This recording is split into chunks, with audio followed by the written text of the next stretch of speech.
daawadayaal kulanti haboon wanaagsan idin lahaan baa khayrtana daawanaysay ku soo dhawaada barnaamijkii heesi kara oo si taxana uga daawataan page-kan ku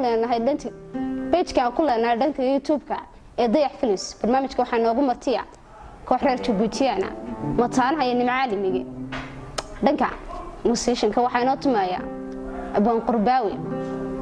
ku soo dhawaada fanaaniin barnaamijkii heesi kara waxaan idinka wada jira waxaan hadda si gaar ah ugu yeerayaa Xasan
Amma